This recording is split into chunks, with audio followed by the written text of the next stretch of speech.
Hey,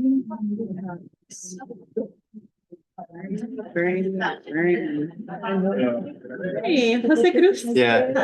Can we sit down right here or over here? Yeah, Okay. but this is, the enemy has a chair. There's a chair. They might have to. No, I can sit right here. It's fine. Well,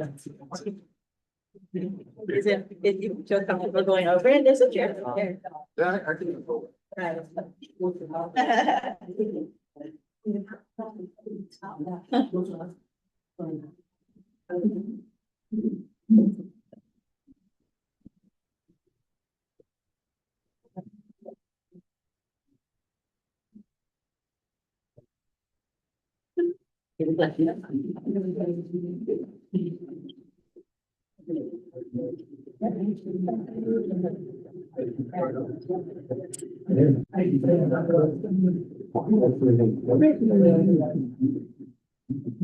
Good evening, team. This is Mercedes, the Spanish interpreter, and I'm here with my partner, Noemi.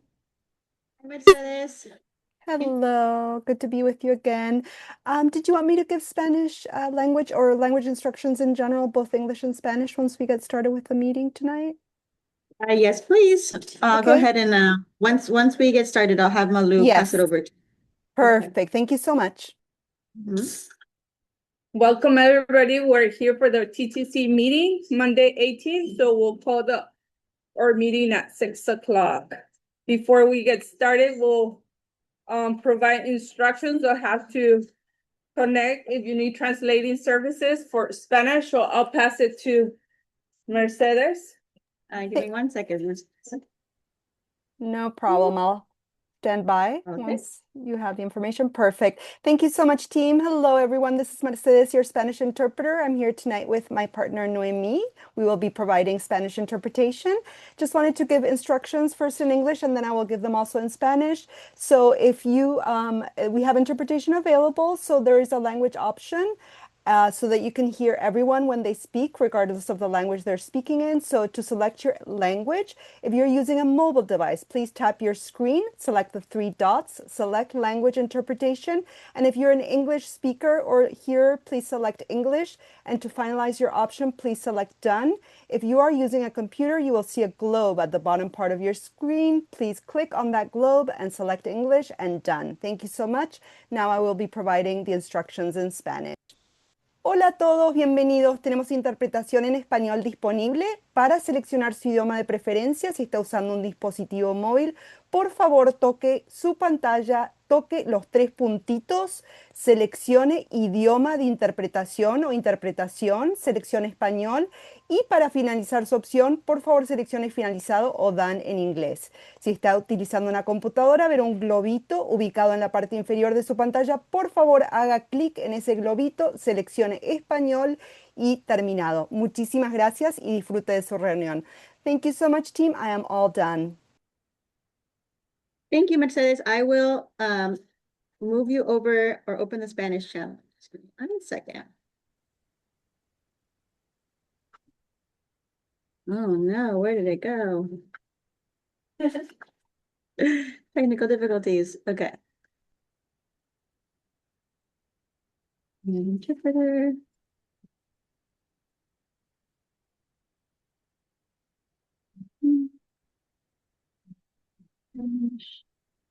And I'm moving both you and Noemi, right? That's correct. Yeah, Noemi Valdez Spanish would be perfect. Interpreter.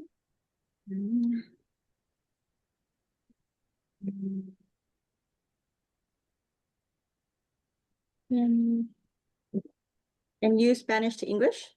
Yes, that's perfect. Thank you. Okay, we should be all set up. I'm seeing a thumbs up, so. Okay. Okay, we'll move on to roll call, but for roll call, for this purpose of this meeting, we'll do a little bit introduction. So I'll pass it to Crystal and we'll go down the line. And if you could say your name, the agency or the role in the committee, that would be appreciated. Go ahead, Crystal. Hi, everyone. My name is Crystal Otworth. I'm with Leadership Council for Justice and Accountability. And for the purpose of this grant, Leadership Council does the outreach and engagement. Pass it over. Hello, everyone. My name is Jose Manso. I'm part of the committee, the TCC committee, and I'm a community member from Mecca. Hello, my name is Malu Huerta. I'm a community member for Mecca. Hello, everybody. My name is Jose Cruz. I'm a community member from Mecca. Hello, everyone. My name is Olivia Rodriguez, and I am a Mecca North Shore Community Representative. Good afternoon, my name is Jocelyn Edgar, I'm Director of Grid Alternatives, to the public. Hi, I'm Ken Samalo. I'm the representative from the Desert Recreation District. Hi, Alfredo Martinez, County Riverside Transportation Department, project manager for the 8th. I work with County of Riverside, Department of Housing and Workforce Solutions, and if our role is grant management for Yeah, Do we have Bernardo Lino? yeah, we do online. Hi, everybody. My name is Bernardo, and I am a community member from North Shore. Thank you, Bernardo. Do we have Raul Zendejas on the line? No. We do have quorum. Perfect, thank you.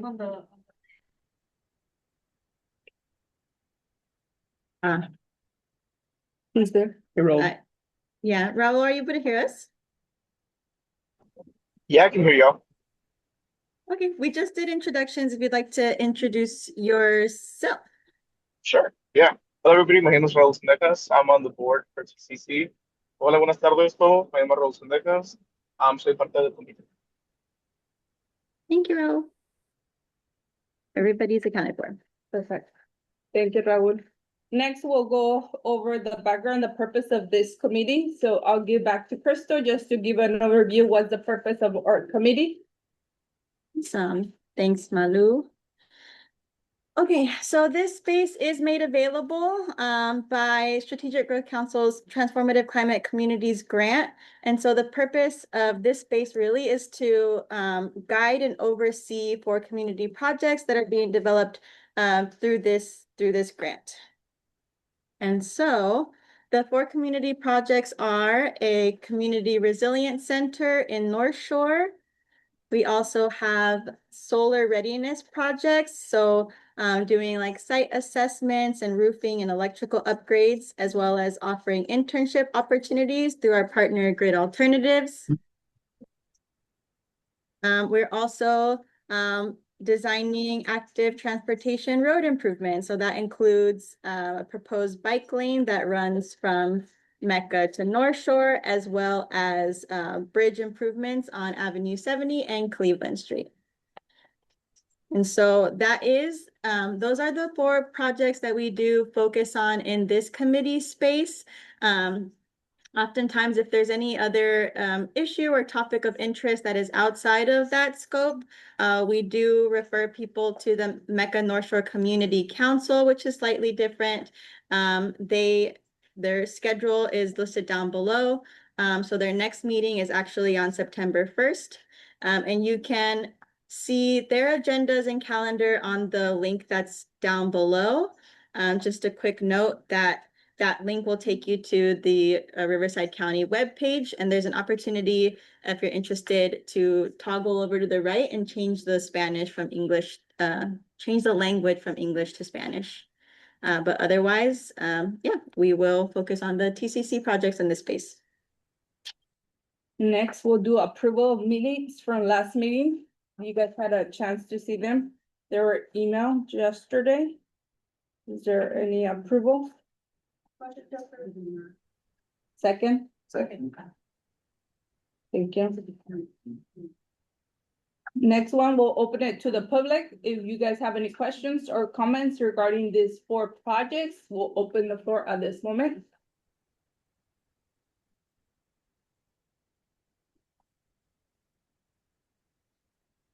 None online. Okay, perfect. Thank you. We'll start with our first update on the first project regarding the Mecca Community Resilience Center. So I'm gonna pass it to Desert Recreational District. Ken? Thank you, Lori. Thank you. We're gonna ask Lori from our design team to give us an update, and I think she has a PowerPoint. Hi, yes, I do. Let me share my screen. Oh. You should be able to share now, Lori. Okay, thank you.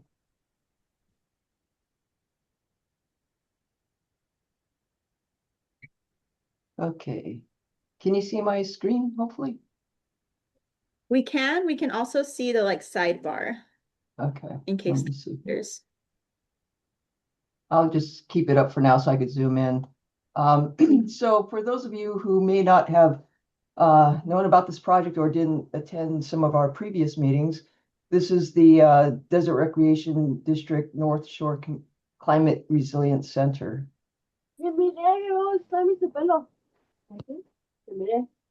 So the site is right next to the North Shore Community Park on 70th Avenue, and it is right by the Salton Sea.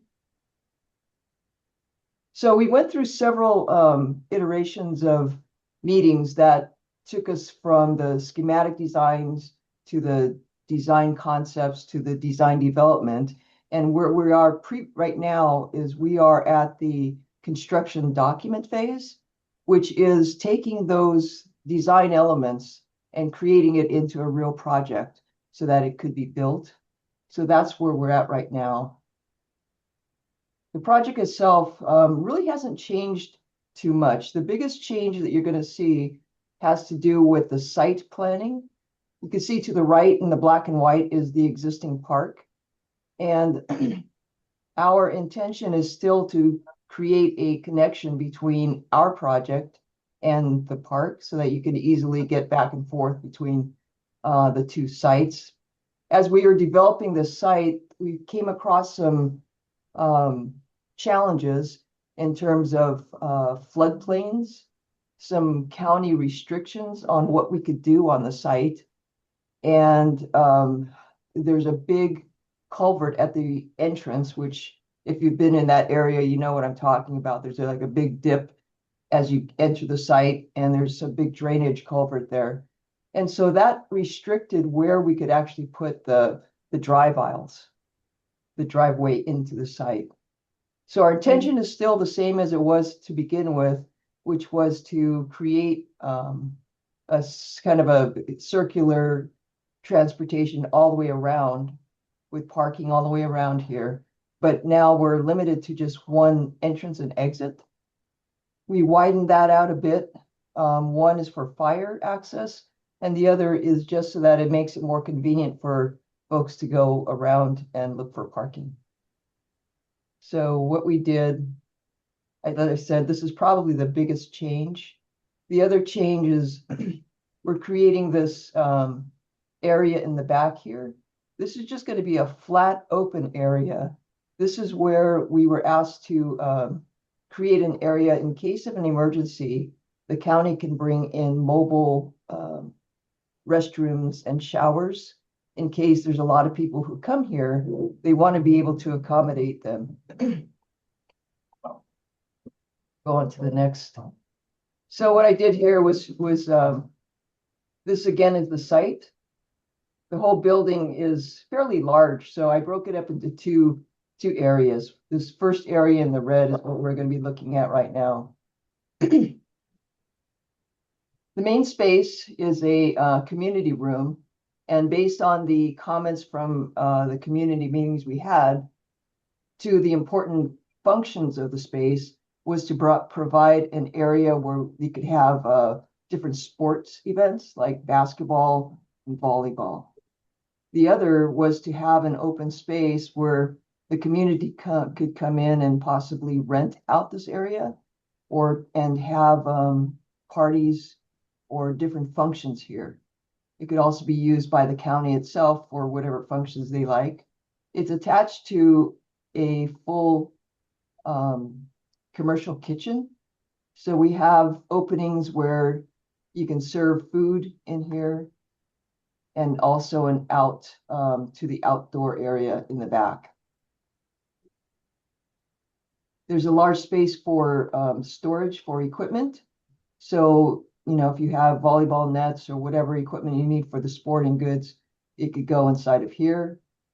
Furniture storage, the same thing, that if you have a party, you have tables, chairs, and everything could be fit inside of here. One of the important aspects of that we noted that the park had was that there was I think a monthly food pantry that would come across, and people can pick up groceries as they come across here. So that's what this area here is for. It's a storage area for the food pantry where it's easy access for those who are going to be coming. They can just drive right up to the side, pick up their bag of food or their box of food, and then go around and then out. These other areas out front here are mainly utility type rooms with storage, electrical, battery for the solar powers. These are large restrooms for men and women that include some showers, so that if you do have a game that you're playing, you want to go in, you want to change your clothes, you want to take a shower afterwards, all of this is available as well. You'll see that there's some stairs here. We'll get to that in a second, but I'm going to go across the way. This is the gallery space. So these doors are from the multipurpose room, communities room that we just looked at. This long gallery is where we had intended to have some artwork, some art exhibits. That was another important aspect of when we met with the community previously. This is the large outdoor space. The other comment was to bring the indoors out and the outdoors in. So this is an area that could be used also by the community for outdoor functions. This is the main entryway, which is the lobby area. And again, important aspect of this was to have a large area where the community could come in, just sit, talk, and just have a large space for themselves. There's also an area out here, which is going to be the workstations where computers, laptops, you could use and sit and work if you need to. A lot of people were saying that they like to work remotely, but they don't have the space to do it in their house. So this is the opportunity for them. Another recreation room and the classroom and meeting room. These two spaces, you'll note that they do have outdoor doors to the exterior. These are meant for spaces so that they could be used after hours. So the whole community center doesn't have to remain open. It could remain locked with these doors from the offices, but these doors in the front could be open so that people could use these spaces for meetings and classrooms after hours.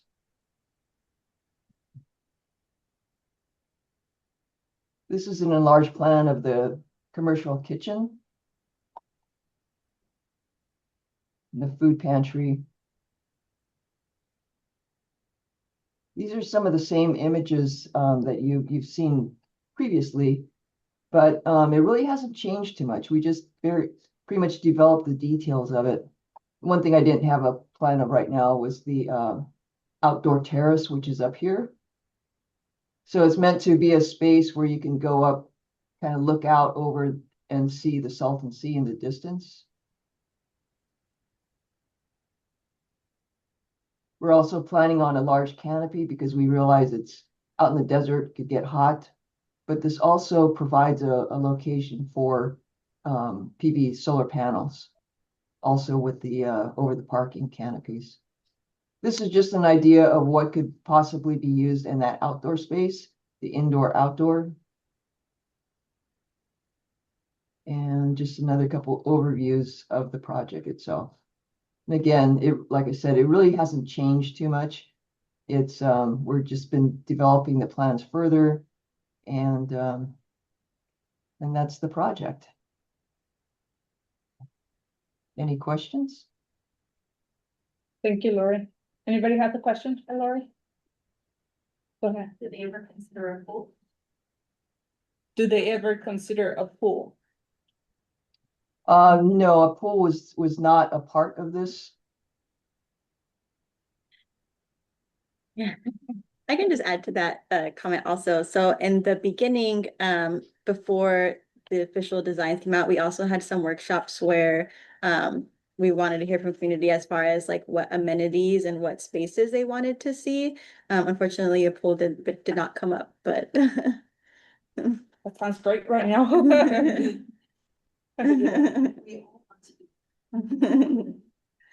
Mecca has one.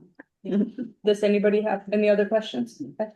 I'm just curious about the width, the total width from one end of the gate opening to the other building. Being it's only one gate, one entrance, and I'm just curious about that. Can you tell us that? I'm sorry, the width of the, what was that? The driveway in and out. The driveway in and out, yeah. Sounds good. Let me see. It is, How much? she hasn't. I think she's looking it up, Ed. Yes. it's 40 feet across. 40. 42. Okay, I'd like to expand on my question. In the event of, let's just say a disaster, first responders, et cetera, that one entrance will have to allow for portable, equipment, let's just say fire hoses, emergency vehicles, personnel, et cetera, and it only pretty much covers one end of the building. Wouldn't, or has another gate on the other side, let's just say west of that particular street. I guess we're looking kind of like northwest there, that angle, am I correct? The top? Yes, this one. Yep. Okay, so at the west end of that particular property, I just think that it would be a little bit safer or a little bit easier for response units to get their equipment on both sides of the building. No, you know, depending on where this let's just say a fire started, a lightning struck, there's some kind of an emergency occurred as a result of an earthquake, tornado, or flood. That limited ingress egress thing, kind of like, I don't know, I'm very uncomfortable, but I'm sure that you guys can figure that out. Well, I'd like. Yeah, so just to give you an idea, that was our original intention, was to have two driveways, one up here, and then we'd just loop around and on the side. But if you've been to the site, you'll know that this isn't exactly flat. There's a large culvert here. It's a big ditch basically that has a large drainage pipe in it. And the way in which the floodplain rules, I guess, is written, and the way in which the adjacent properties are located, there was no way for us to provide the second entrance down on this west corner. It just wouldn't work. It would be within the floodplain. And it was just too low because everything is coming down to this low point. And so we tried our best to do it. We tried doing splitting it and trying to get another drive on, you know, closer to this west side, and it just wasn't working. So while, you know, the entryway is, while the entryway, there's only one, it is wide enough for any emergency vehicle to go around.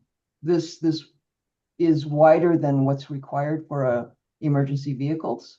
So they could go all the way around and then out. And for the mobile units, emergency is up at the top here. And you'll notice that we pushed it out so that it's out of the drive aisle. And so, yeah. Sorry, Lori, we have a question in a comment in the here. Kind of a comment or suggestion.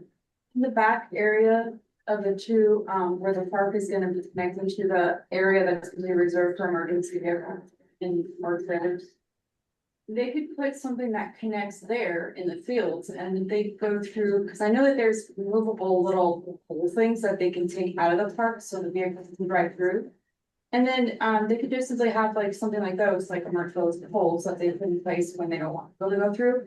But they could connect those fields and have emergency vehicles go through there in the event, and then they'd have it at these.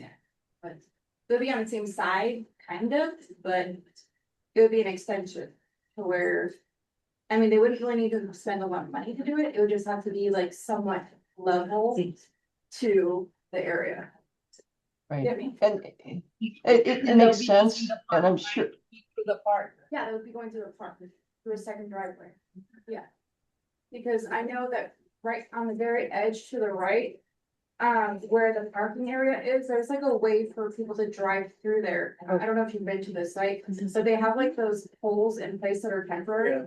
And I think like the gardeners, like take out when they go through there, or the park management. So they can take those out, and then I see that there's a way to drive around. Through the field, you know what I mean? And then they would just simply go from one field to the other, that could be a second route. It's just. I've been there many times. Like an emergency route, or like or an excess type of deal, yeah, Secondary access road. like not, It's just. in need of. So Lori, if we're gonna do that, we need to talk to fire or police. I think they're gonna want an all-weather road. It can't be through the field. They're gonna require an Yeah. all-weather road. there's a lot of requirements that goes into something like this, including if you were to use part of the field, you're basically gonna have to dig it up and make it, compact at the bottom. You can't just put a fire truck. There's weights that you have to comply with. And so there's a lot of different things that it's not as easy as it sounds. I mean, our first go at this was, yes, let's just put an extension of the driveway here. But when you start to make the design comply with codes and regulations and laws, some things are just not possible. There's also some grades. I mean, you may look at the site and think that, wow, this is a flat site. I don't know what the issue is. But there's actually a fairly large drop from this corner up here all the way down to this corner. There's something like a 10, 12-foot drop that you have to accommodate for, and you have to accommodate for accessibility. And you can't just have like a steep ramp into your drive, because the fire trucks also have a maximum. So, we could look at different options, but there's a lot of different things that you have to take into consideration before you can just, use something like a field. So can we assume then what you're saying is that this has not been reviewed by fire and safety agencies yet, am I correct? They have not done a review. No, we've talked to them about some of the different requirements, but we haven't submitted that for a full official review. How many fire hydrants are on the premises or near That I don't know.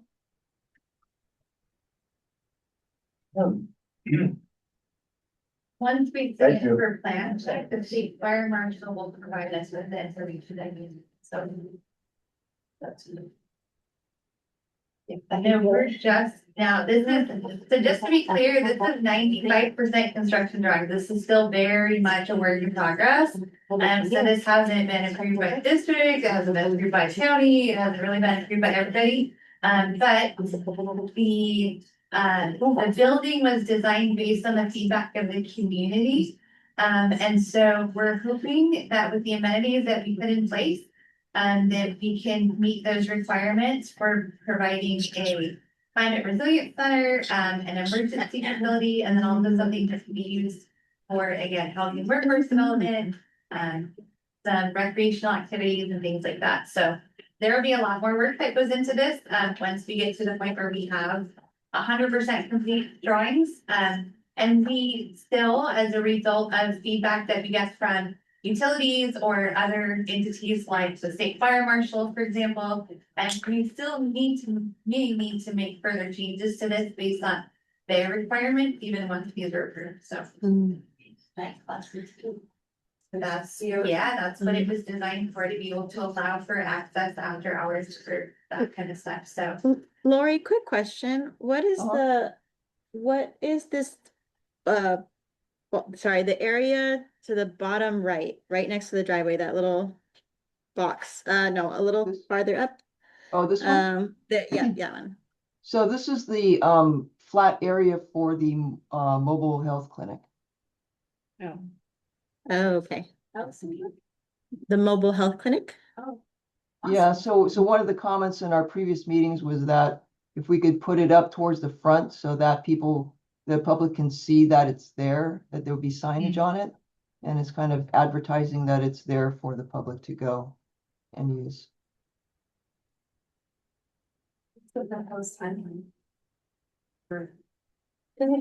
Well, currently, we're trying to get through design and then address all the issues. We have no construction funding at this time. So that's gonna be something that we're gonna be ongoing, and as soon as we get the funding, then we can schedule construction. ¿Pregunta? Es una pregunta absurda, pero dime, el centro de resiliencia va a estar antes de llegar al parque. ¿Y el otro terreno de quién es? Porque ahí tiraron toda la piedra del río que quitaron del parque. Yo pensé que ahí iba a ser. O sea, está en otro terreno del lado del parque, que ahí está donde quitaron toda la piedra del río que teníamos de este lado, la aventaron para ese lado. O sea, que te llevaron la basura de aquel lado, o de quién es ese terreno que está al lado. Porque ahí está la piedra. Yo por eso pensé que era de ese lado. Hasta ahorita que estoy viendo bien, dije, no, la cancha está de este lado. Pues entonces, ¿y el otro lado de quién es? Es una pregunta para ver si DRD lo sabe. ¿Otra vez pregunto? No. Sí, ¿de quién es el terreno que está al lado? Porque ahí cuando hubo lo del parque, dieron toda la piedra del río. Whose lot is the one to the side? Because when there was a construction there, they put all the rocks in the side from the river. Y pues si ese no es el terreno donde va a ser, entonces el otro terreno tiene que ser de alguien de nosotros, bueno, de la comunidad, porque como tiraron la basura. Lot that is right here and it's not gonna be there, so somebody has to be owning this other lot where all the trash is. Sí, está toda la basura, todo, bueno, no es basura, toda la piedra del río pues es dinero, y yo pensé que le iban a ocupar de ahí. It's not trash, but it's all the rock that, you know, it's money that I thought it was going to be needed there. Esa es la que está del otro lado.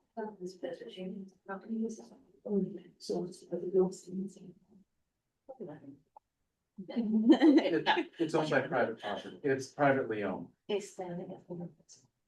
No, y ahí, y las piedras eran de nosotros. Y las piedras eran de nosotros, ¿por qué van a andar para allá? Pues sí, no fueron de dar al otro lado. El partido donde empieza todo el deseo. Y entonces, pues sí, ¿por qué tiraron la piedra ahí? Si es privado. ¿Les compraron la piedra o qué hicieron? Porque es mucha piedra. Why is there rock there? Like they bought the rock? Sí, porque Because eso cuesta. there's a lot of rock and that's money. Yeah, so the private property owner, whoever built the park moved the rocks there at the request of the private property. There was a cooperation between the private property owner and the constructor of the park. So they made an agreement to put the rocks over there. That was independent of our project. Okay. ¿Te la regalan? So we gifted them. No. I don't know that it was a gift because we'd have to pay for it to be removed. No, vendidas tampoco. Vendidas tampoco creo. Ya, quería salir de la duda. I just Sí, wanted to ves que make that siempre clear. camino ahí, yo tenía que ¿qué está pasando? I always walk there and I'm like, what's going on there? What's going on there? ¿Qué puedes decir? I have nothing else to say. Son pueblos mágicos, todos desaparecen. All the, you know, the magic cities, they're gonna disappear.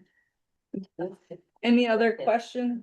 Thank you. Any other questions regarding the design? Me- Cuando presentan ustedes el diseño, esa es una propuesta. El ingeniero, o el arquitecto.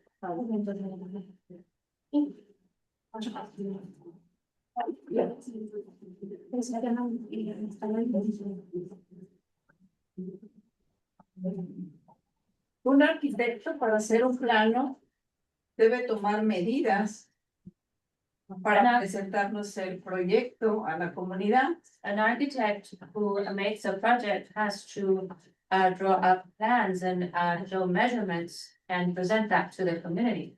Y la comunidad lo estuvo diseñando paso a paso. And the community was designing it step by step. Y ustedes como miembro nos los han presentado, no es la primera vez, nos los han presentado y dicen que va a salir en tantos millones.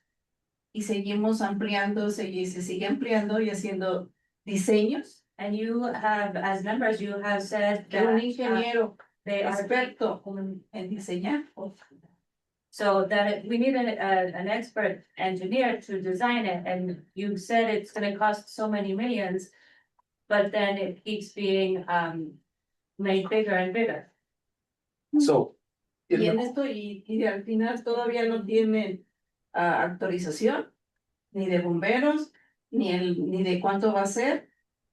Estamos así como perdón, en un limbo de que pues sí nos presentan el proyecto, correcto, pero estamos empezando de cero, porque no está autorizado. So it's not authorized because you're saying the fire department hasn't authorized it, and we're kind of in limbo. There's this project, but it's not been authorized by anybody. It's like we're starting from scratch. We're in the process, so as the community has input, they they create the concept. And right now, we're doing the details of those concepts, that's what we're doing now, and we're 90% of the way through it, so 9/10 of the way through those designs. So we'll be able to present the 100% designs, you'll see the dimensions. And as we get into the details, that's when the costs really come out of what we have to do, what we're having to be required for the other departments. So what we'll do is we'll have 100% design, then they'll go through the fire department and the other departments to make sure that we comply with all their regulations. That will likely add more cost, because again, there are more details of what we need to do for this concept.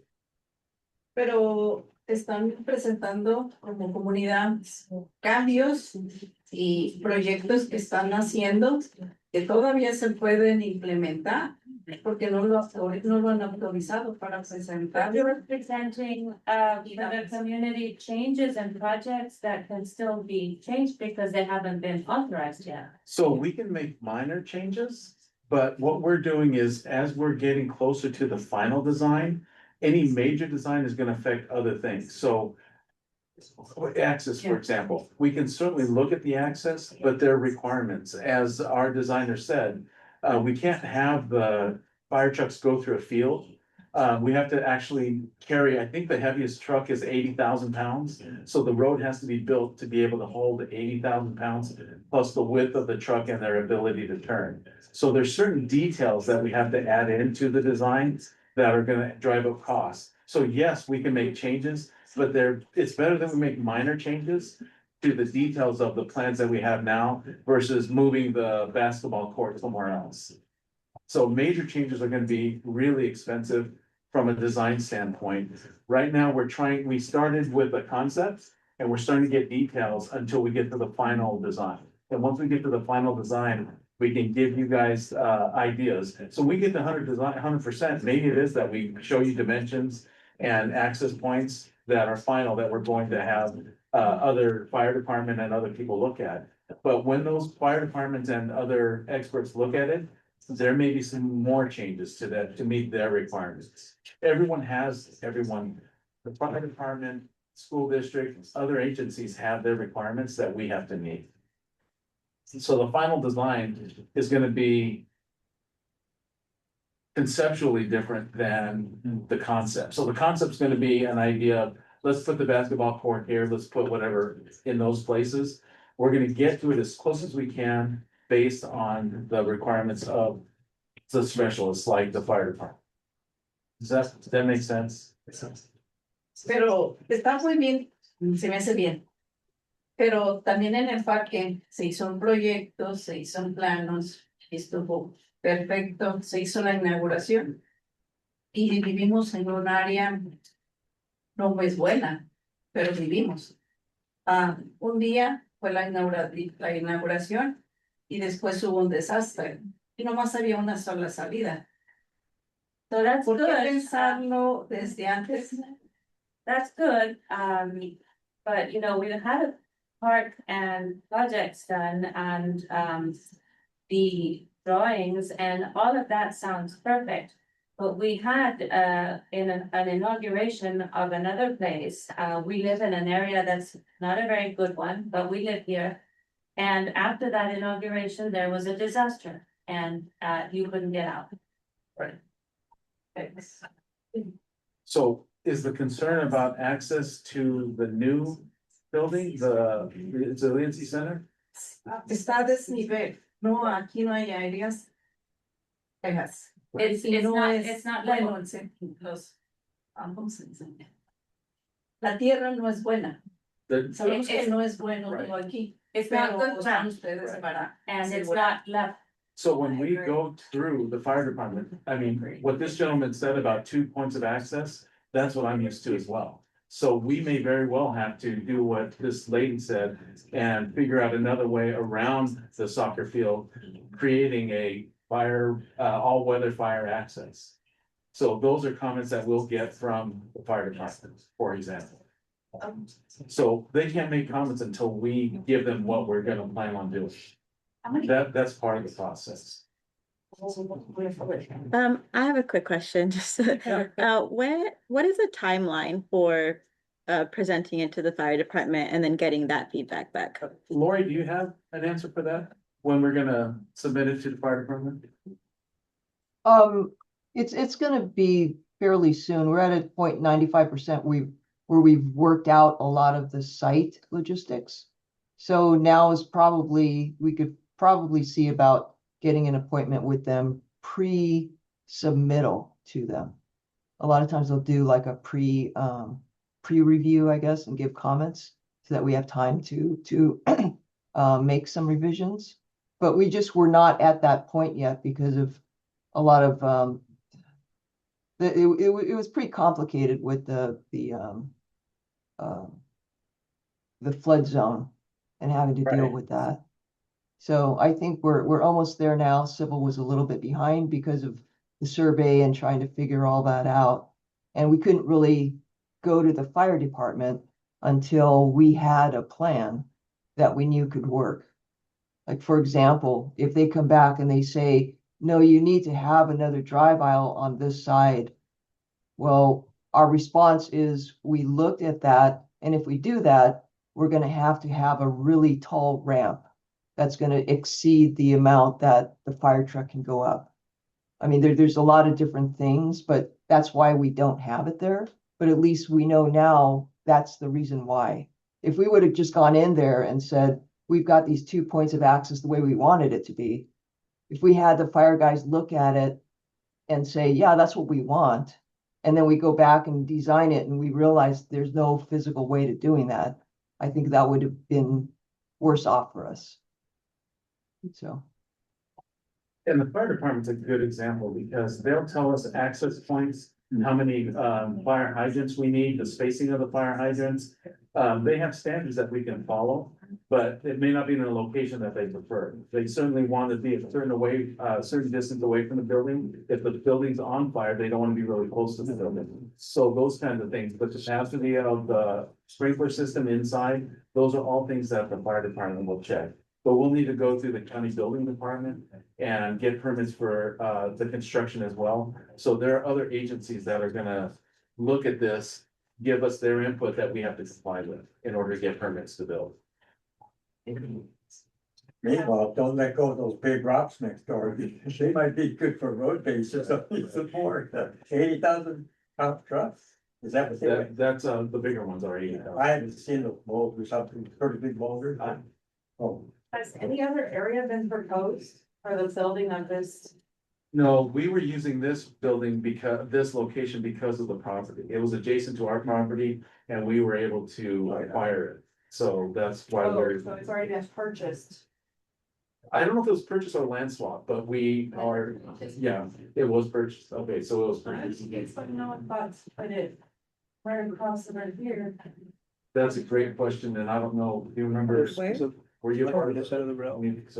So This side? unfortunately, we're relatively new and don't know Other side the of the reason why. I didn't hear. Community input to put in next to the park, because it is a central location to the community. And when there was emergency events like the power outages or the flood that was just mentioned, it is very difficult for a lot of residents to cross the cross the highway. Cross the highway, I'm sorry. The highway? Yeah, we got a lot of feedback that that was the preferred location, because so much of only talking about it. Yeah, sorry, I was trying to space on like what was happening over there, but yes, that was the reason for not having it on this side of the track is to, yeah. I know. Yeah. There's flatland over there as well, is there lots that are more level in that same area? I'm not too certain. Yeah, I couldn't speak to that, but, yeah. Any other questions, comments? I did have one follow-up question. So our last meeting for the TCC space is in July. And I was wondering if we would have the at least preliminary like feedback and review from the various departments by then, and if that's something we could bring back to this space, or if we foresee that it would come after July. I think that's a great question, Crystal. It depends, I don't know what their turnaround time is for submittal. Lori, can we submit a 90% plan and they'll give us preliminary comments on it? They probably would. You can I don't know for sure, but they could. Plans. Oh, okay.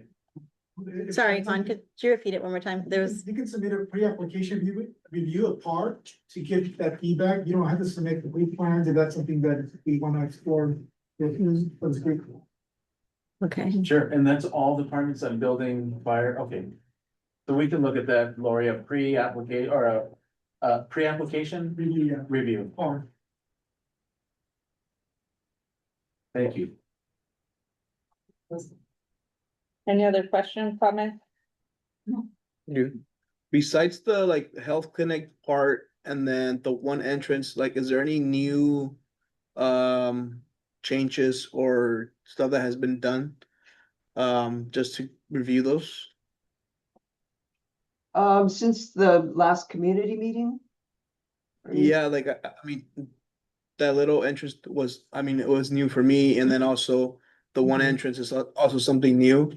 Is there any other stuff that was changed to it? Just that, I mean, I don't know what all the other tiny squares or stuff like that, like, just if you Yeah. can go review like the stuff that was either done within the last 2 months. The site plan was mainly the biggest change. The floor plan really didn't change at all. What we've been working on is trying to fit in, emergency generator, locating it so that it had access for fuel, for fire.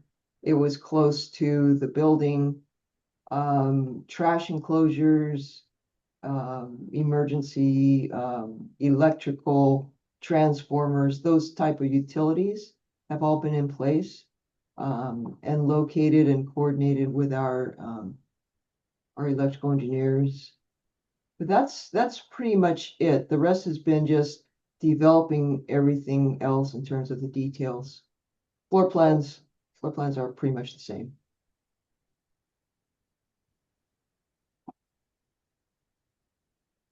Any other question, comment? You think? Like almost too fast. Okay, we'll move on. Thank you, everybody. We'll move on to the next project.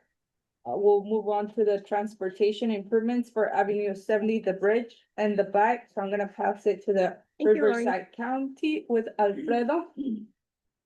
Yes. My PowerPoint's up there. I'm going. Slideshow. We can start. Uh-oh. Use that too.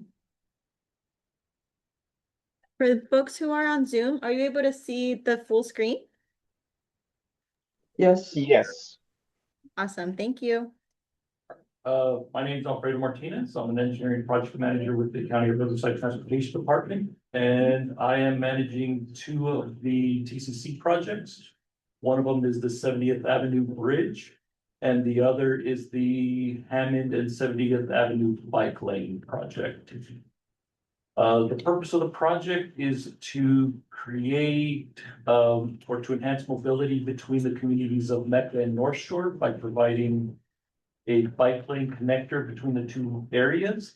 The project will cross a bridge located by Cleveland Street. Cleveland, right? Yes. Yeah. I've been in the sun all day, so. So in order to be able to construct the full bike lanes, we need to widen the bridge that is at Cleveland Street in order to accommodate the new roadway width.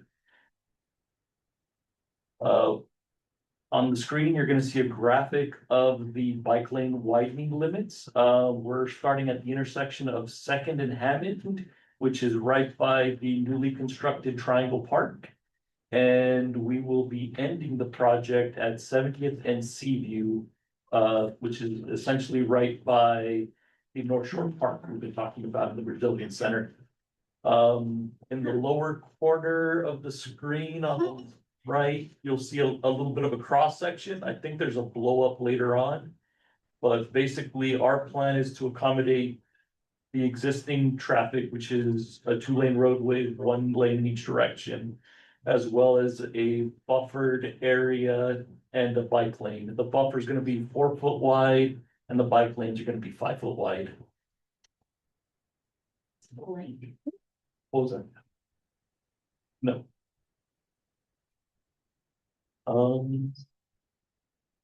So part of our deliverables for the TCC grant are we are to have an environmental document prepared for both projects.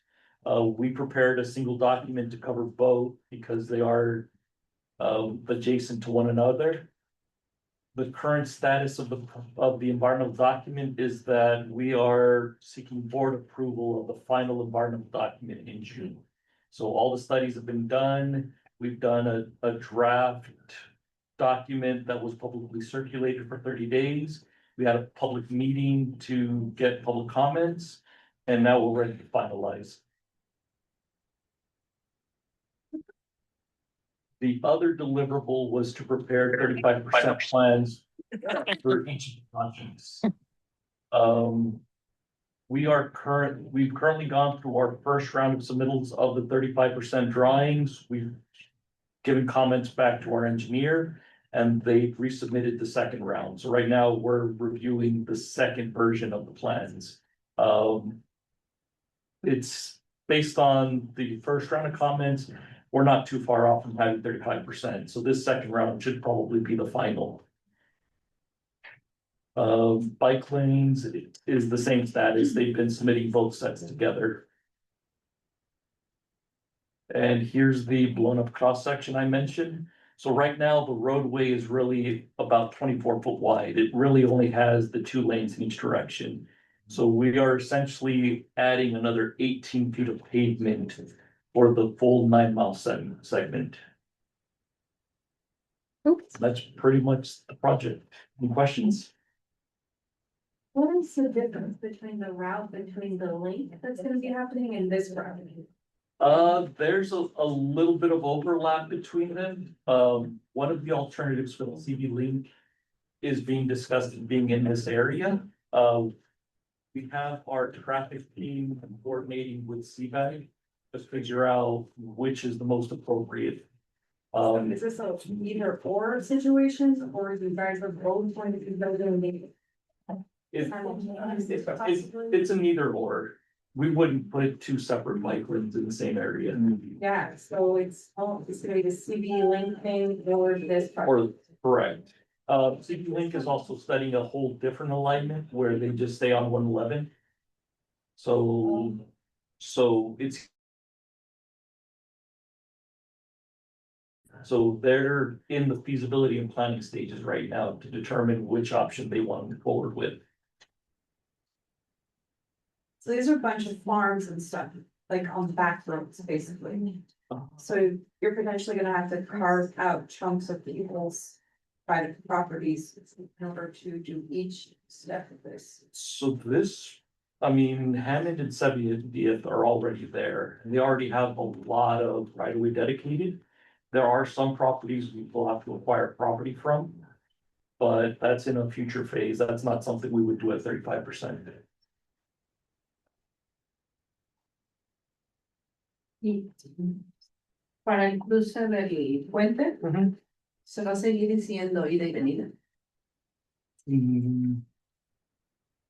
¿Lo puedo repetir otra vez? Sí, para el cruce del al puente, está dando vuelta a la.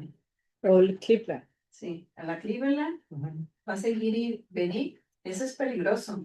Crossing of the bridge from the Cleveland, it's like one going and one coming. Va a seguir. That's dangerous. Is that gonna continue being there? O nomás son. Vale. Or there's only one side? En la clínica sí es de dos carriles. Y está bien cerquitas del puente. There's gonna be a bike lane on Pero both son sides. The puente, bike lane va a tener has que to cross the seguir. people. Crossing the bridge, will this continue No question. That's hasta la Hasta los, escuela. until the school? sí, lo que van a ser los bike lanes son desde Seaview hasta aquí de North Shore hasta Mecca. Es todo lo que se ve ahí en la pantalla en verde. Sí, pero mi pregunta es, cuando dan vuelta, la mayor de la gente da vuelta. A la izquierda, a la derecha. When De la the Cleveland. people Por turn. la Cleveland. La Cleveland a la izquierda. Para mí es peligroso cruzar en bicicleta a los niños. To me, it's dangerous to cross Sin un on a alto, bike sin un for semáforo. children without a stop sign or a traffic light. Es extremely dangerous. Ahorita hay altos en la Cleveland y Sí, están mal, la 70. pero los que vienen de 70 no hay alto para dar vuelta a Cleveland. But the ones that coming from 70, there's no stop sign to turn into Cleveland. Y las bicicletas no tienen stop para parar en Cleveland. And the bicycle, they don't have stop to turn into Cleveland. Es que en 70 no hay stops. No hay stops en 70. No, solamente en Cleveland. Los carros entran a las 70 a Cleveland, hay un Cars are stop, coming into Cleveland and there's a stop there, entran seguros, cruzan It's izquierda, left, secure. right. left, right. Pero si están las dos líneas, ir y venir en bicicletas por los dos lados, But if there's two lanes of bicycle los lanes niños cómo van a cruzar on el each side, how the kids are gonna cross the bridge? seguros. Sí, que Pensé que habían stops en todas las direcciones ahí. No.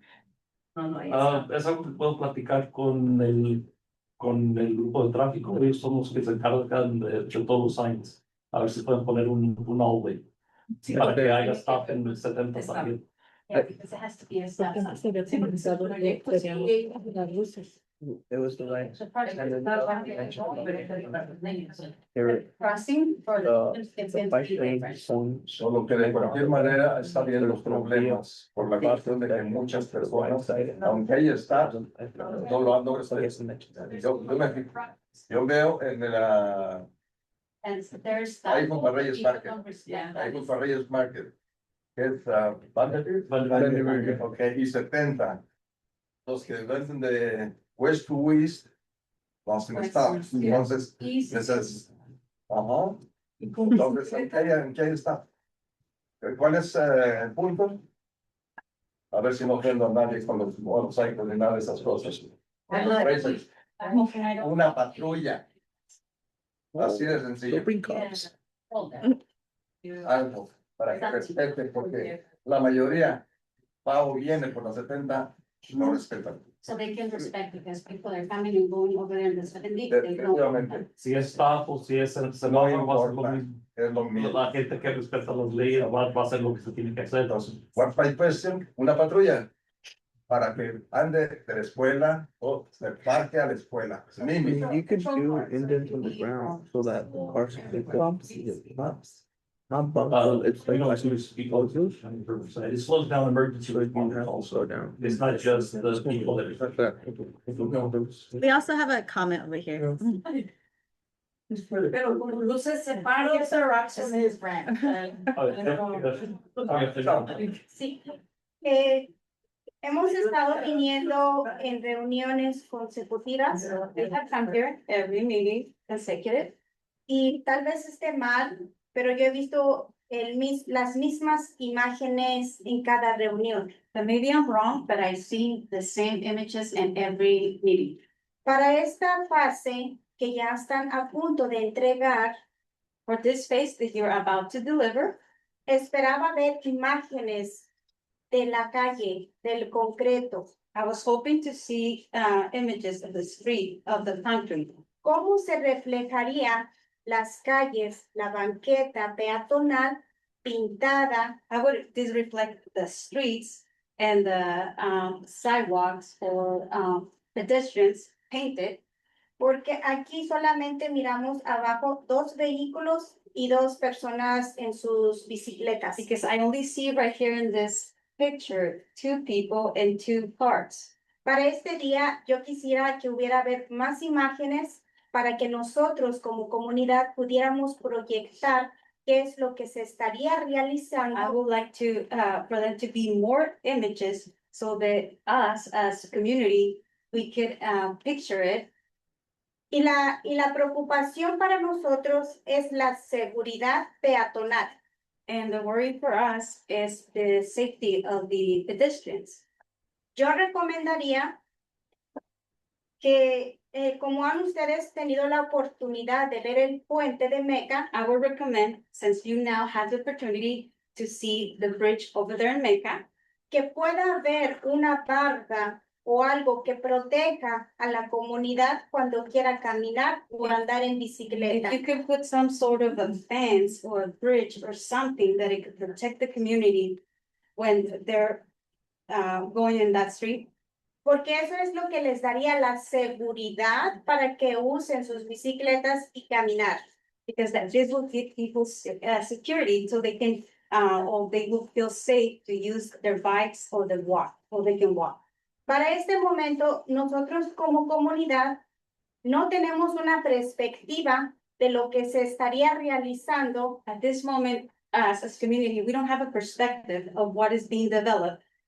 Porque desde el principio se nos ha indicado que desde donde está el parque de North Shore hasta cierto lugar de Mecca es donde se va a construir un camino peatonal. Because since the beginning, you have tell us that there was going to be a pedestrian path from North Shore to Mecca. Y desde un principio hemos escuchado la inseguridad para caminar.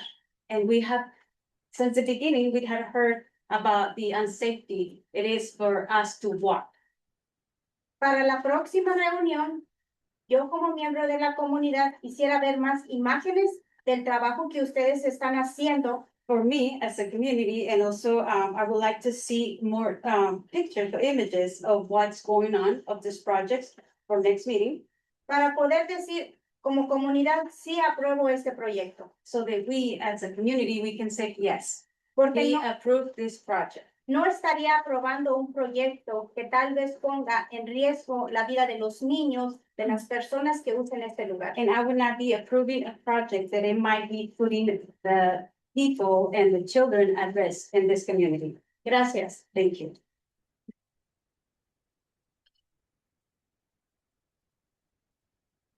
Si quiere ver un ejemplo de lo que estamos construyendo, es muy parecido a lo que está en Mecca en cuanto cruza la calle 4 a la carretera.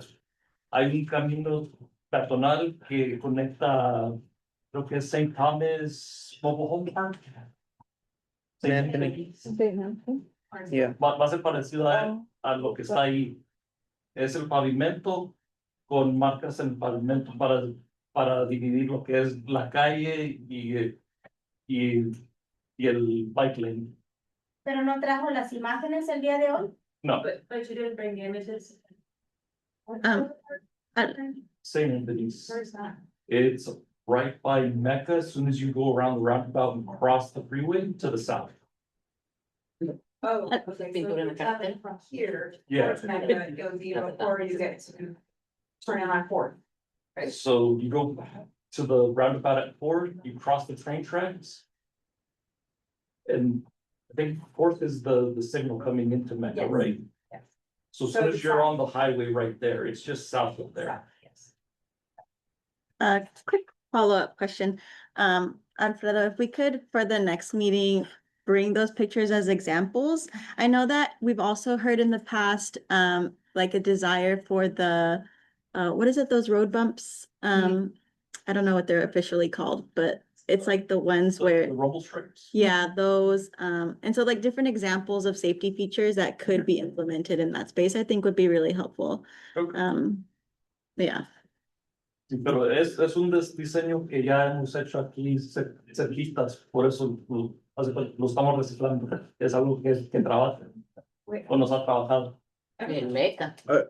Conchita, En Mecca. ¿sí he visto los postes que hay en el área que están diciendo que está de Meca yendo para al parqueo de San Anthony? Son de plástico. Le quiero dejar saber. Se ha mirado, pero puedo. Pues les estoy dejando saber yo que son de plástico y que varios de esos ya no están. Esto es lo que te iba a Entonces, decir, ya están rotos. entonces sí, Ajá. no es algo que como alguien que está manejando un carro diga, si me lo llevo, Le pasa algo. se me va a destruir el carro. No se va a destruir el carro, se va a doblar el poste y se lleva el peatonal que está allí. Entonces, hay maneras, también donde se pueden poner algo que sí haga daño al carro para que uno como conductor diga, no me meto para allá porque se me va a dañar mi carro. A comparación que los tubos que hay, esos no te pasan nada al carro, se dobla el tubo y se lleva a la persona. Entonces, para el diseño que hay, diría yo que sí estoy de acuerdo de que debería ser un cambio donde el, el daño se le haga al carro para que uno tenga como conductor la prevención de meterse a esa línea. Sé que también hay unos como donde para el coche es tan alto como así, pero se pone al bordo para que no se pase el carro para el otro lado. También hay unos tubos que usan como en la ciudad de Palm Street, que son unos tubos verdes, que son como de concreto o es material donde si choca uno contra eso, el carro se detiene allí, a comparación de algo que nomás es un tubo de plástico. Sí, poquito. Ya. Sí, bueno, ahí está el problema. Yo prefiero que se detenga el carro, que se haga daño, Sí, que me mate un niño. sí, por eso Yo estoy- prefiero algo fuerte, no le hace que se friegue el carro. es algo que yo voy también. O sea, yo les estoy dejando saber que el diseño que Alfredo estaba mencionando son tubos de plástico. Y como no tenemos la imagen, les estoy dejando saber que esa es la imagen. Tenemos un ejemplo bien bueno aquí en el puente. Ujú. Tenemos un ejemplo muy bueno ahorita, ahí en el puente. ¿Cuál puente? Ayer fui a mandado y ahora me fui a trabajar. Yeah. Y ahí se ve donde alguien se subió al bordo grande y pegó en la pared esa de fierro. You can see there where somebody hit and went up onto that big border and it's En la pared. and hit the wall. Sí. Ujú. Entonces, vuelvo a lo mismo. Mientras no haya stops, nuestros hijos no están obedeciendo las señales. If there are no stop signs, our children are not. Desgraciadamente, nuestros hijos no están obedeciendo las señales And unfortunately, our children y are. prefiero algo fuerte si se pegó. Obeying signs. Lo siento, pero no quiero que se maten los niños. Yeah, we do like Sí. sidewalks. Y quiero reforzar esa idea porque en Meca, donde está el puente, sí hay un divisor y al ver el divisor también hay mucha comunidad que sí camina alrededor de eso. Entonces, como lo que mencionó Conchita, sí hay, si no hay la seguridad, entonces no va a haber, la comunidad que va torciendo eso, porque primero, pues dice, ¿para qué voy a ir a caminar si corro el riesgo de que vayan a machucar? Por eso quisiera reforzar que si hay manera de poder crear una barrera para brindar la seguridad primero, sería algo que sí quisiéramos ver, que no nomás sea el tubo de plástico. Y disculpen que interrumpa nuevamente, pero le habíamos comentado anteriormente que preguntara a CHP cuántos reportes de accidentes hay entre la 70 y la Cleveland, porque eso les ayudaría a ustedes tener esa precaución que necesitamos como comunidad. Sorry to interrupt, but as I was saying before, you could ask the CHP for a report as to how many incidents there have been on 70 and Cleveland. And that way get the help. Sí, y de eso a ustedes, a nosotros, nos estamos ayudando con datos que están registrados, porque ese lugar de la Cleveland y la Avenida 70 es muy peligroso. And that way we get that information because that data shows that the Avenue 70 in Cleveland is very dangerous. Cuando se construya ese lugar peatonal, habrá muchos jóvenes que usen su bicicleta para ir a la escuela de North Shore a poner su tiempo voluntario. Entonces tenemos que asegurar ese lugar. When that pedestrian area is built, there will be a lot of young people on bicycles going to the North Shore School, and we have to make sure that it's safe. Antes que el autobús de San Bas llegara a estacionarse en la escuela, había muchos jóvenes que caminaban desde la escuela de North Shore hasta su casa en la comunidad. Before the sun bus would stop there, there were a lot of children that would walk from the school to their communities in North Shore. Entonces, sí hay la necesidad para caminar, pero también necesitamos la seguridad para caminar.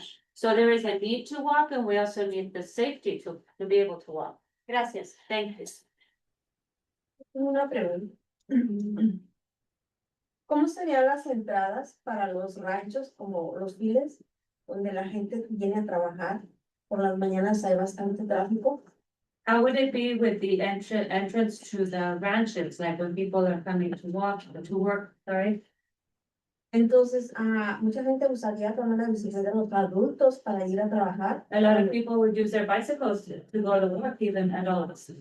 Cuando el trabajo lo van a tener por aquí cerca. Entonces, la gente en esa hora hay bastante tráfico, tanto de venida como de ida. When they work here, at that time, there is a lot of traffic coming and going. Mi pregunta es esta, ¿cómo serían las entradas para los ranchos? Porque los rancheros realmente no hacen un camino, hacen por donde ellos quieren entrar al rancho. So my question is, how would the entryways to the ranches be? Because the people on the ranches, they don't just drive in, they go however they want. La apoyo. I support that. Aquí antes de cruzar el puente yendo de aquí para allá, Omega, los invito a quien sea a las 5 de la mañana, ahí mirar cómo está la gente que está entrando al rancho que está ahí. And I invite anybody here to see when you're going towards the bridge, before you get to it, see how many people are coming. Está to the ranches. amontonado el tráfico. The traffic is backed up. Estoy hablando también, apoyo también allá. ¿Cómo va a ser ahí en ese rancho? Que la compañía es muy grande y mucha gente ahí se amontona, unos para entrar al rancho, otros para salir. So I support her that there's a lot of people coming to work in the Nuestros ranches, and hijos. people are trying to get in and people are trying to get out. Yeah. Y van a invadir la ciclovía. And they are going to los ranchos. las entradas. They're Van going to de be las going ciclovías. into the bike lanes, the bicycle lanes. No habrá manera de que pongan otra entrada a los del rancho. Would there be any way for them to make another entryway for the ranch people? No. En la avenida 70 es puro fil. Puro Yes. fil, es puro trabajador, tanto de aquí de North Shore Fields como and de workers. Coachella, Mecca, todo eso. Ahorita está así en la mañana, lleno. Ahorita están entrando a buscar, cuidado.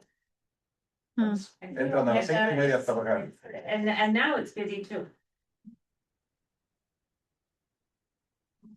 Mhm. I feel the city link was smarter to go down 111 because there's very few places, and also it's separate from the road. Which means it's safer to travel, so for people going both ways, and you could walk, ride your bike, or ride a golf cart through those things safely. And get miles and miles from one place to the other, very safely, very easily. But there does also need to be a pedestrian bridge and sidewalks put in the area that they're talking about, where the school is, where the kids can walk and also cross the bridge safely. I think those are all really good ideas and points that they made. It's interesting. But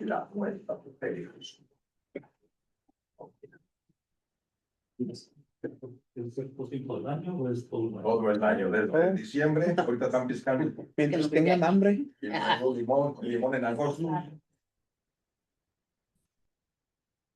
Yo está creciendo, hay más gente. Las salidas del mar, tanto salidas como entradas, no pero también tiene que ver que es agrícola. No es la quinta, Pan de Ser, Indian Wells, no. Es el valle. It's really also growing and it's getting bigger and bigger, and it's not, I think that in as well, it's the valley, and we need help to. I was gonna add, I don't know if you mentioned, but I believe that you had mentioned that there was gonna be a crossover, like from the left side of the bike lane into the right side at the school. Yeah, so right by where the bus stop is now, kind of in the middle of the school, we're gonna put, they're called rapid reflective beacons. Basically, you push a button and it's, the lights start flashing to let people know or the right people know. That's almost. Se las brincan, en cochela se las pasan. So,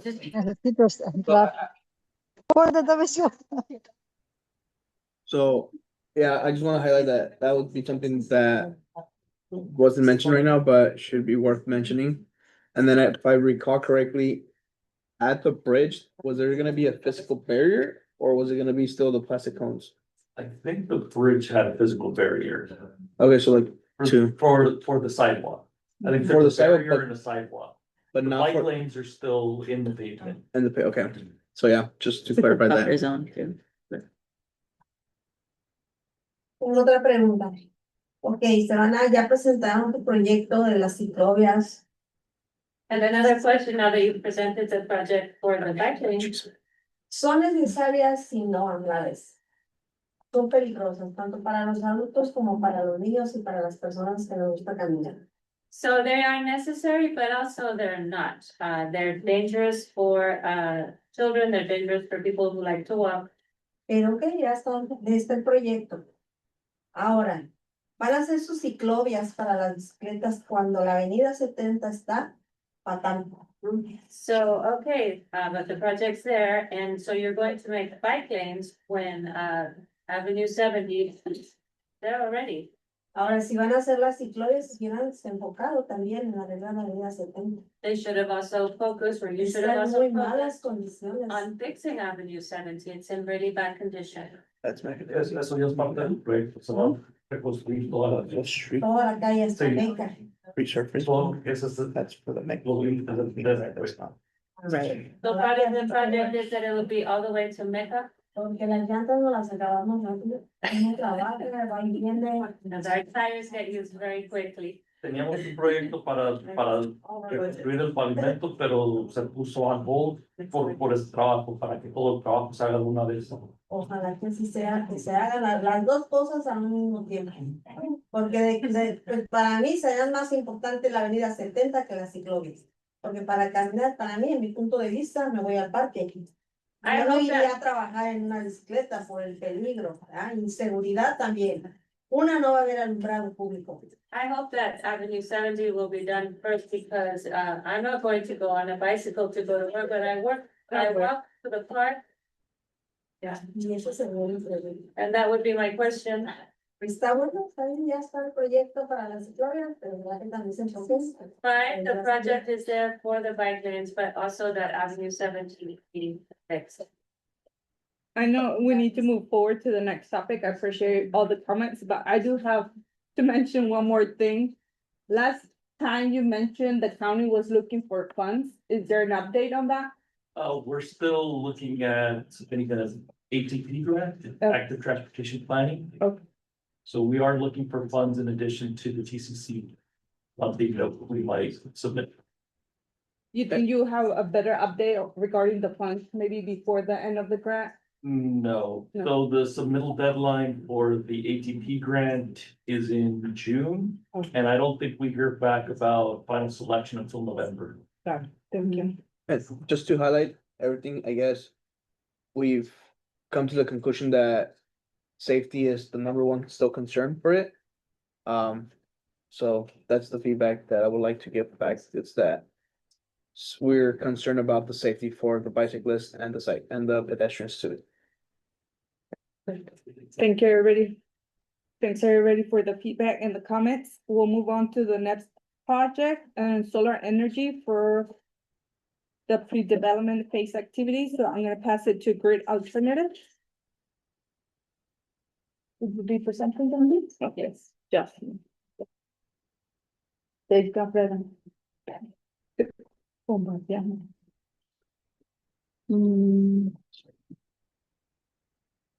One second. Good afternoon, everyone. My name is Jocelyn Eckert, Director of Outreach here for Alternatives Southern California.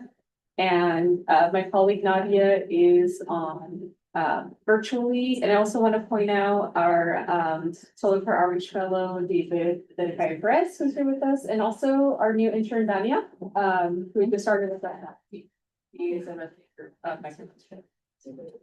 So I'll be providing a quick overview of our activities on the grant, where we currently stand, and share with you all some more details about our findings in the data collection from the analysis to prepare the community for installation of solar panels and other upgrades for the home.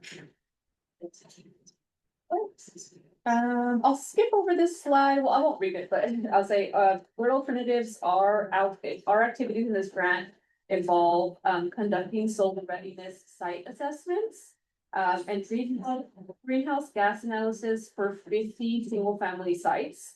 That's a lot of words for we're seeing the possibility of installing solar at no cost. It's what Grid does for up to 50 single-family sites in the Mecca North Shore project area. Through this, we're doing roof inspections, we're checking the electrical, we're doing shade evaluations, collecting utility bills and energy data. And this helps us identify necessary updates in order to actually make these investments into the housing stock here a reality. Through this process, we are also preparing subcontractor bids. So we're looking for roofers, electrical trades here in the area. Also submitting for permits and upgrades to really get an idea of what the cost would be to bring this renewable technology to the Mecca North Shore. In addition, we also had 3 paid internships with Dania. And these 3 paid interns supported us with community engagement, outreach, and coordination of the project with the homework as well. Finally, we are conducting a microgrid feasibility study for the Community Resilience Center that was discussed at the top of the meeting. And this includes evaluating the infrastructure and the possible storage system sizing, and all of the good stuff that goes with making that happen as well.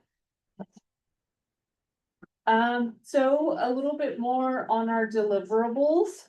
So to date, Grid Alternatives has completed 51 site inspections.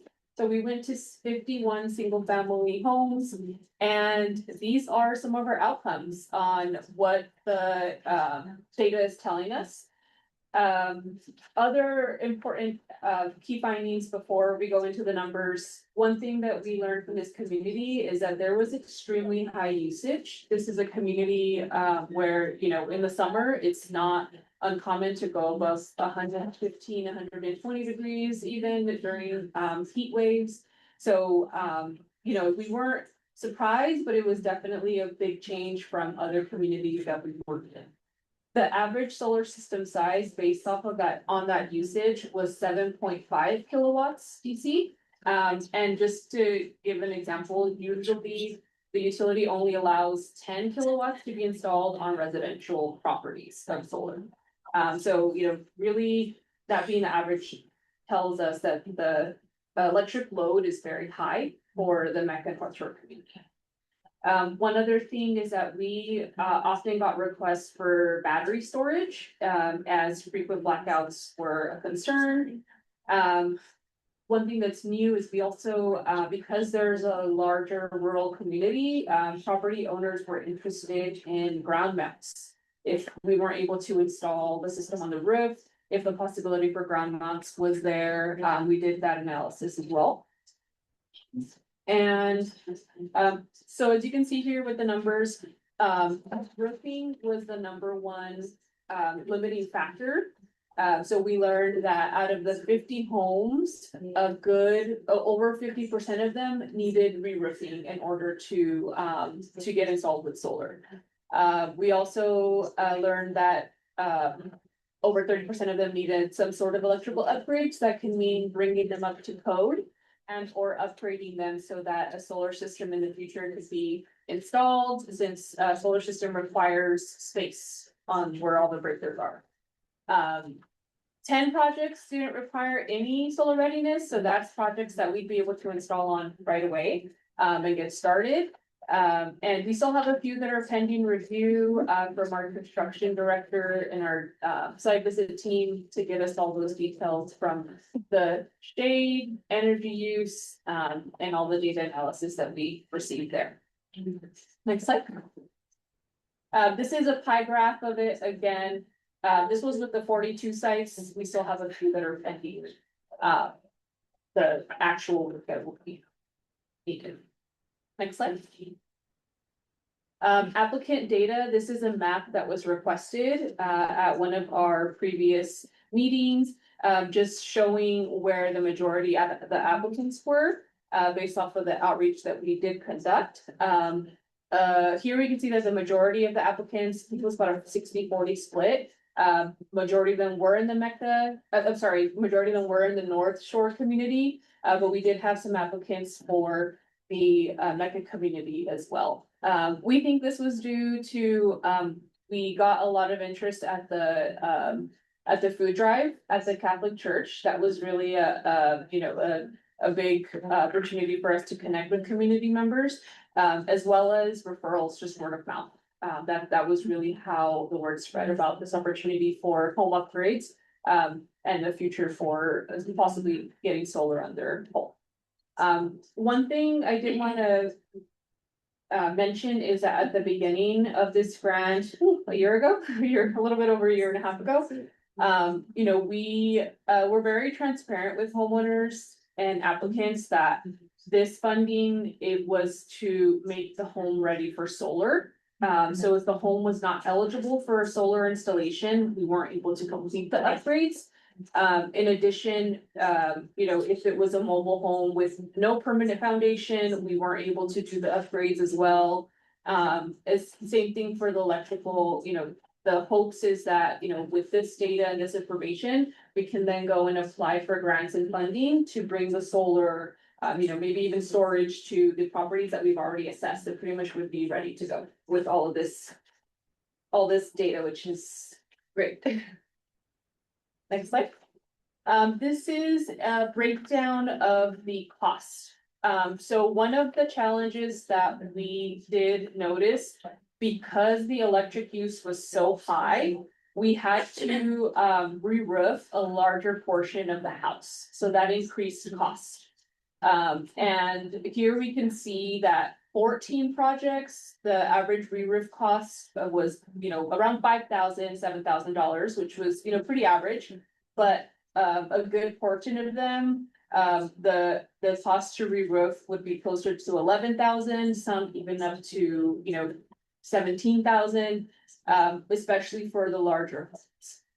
One thing we heard from the community, was that a lot of the interest early on, which we did not expect right away, was because their homes were affected by the storms. So they already had issues with their homes that they were trying to address. So that's something that we did here.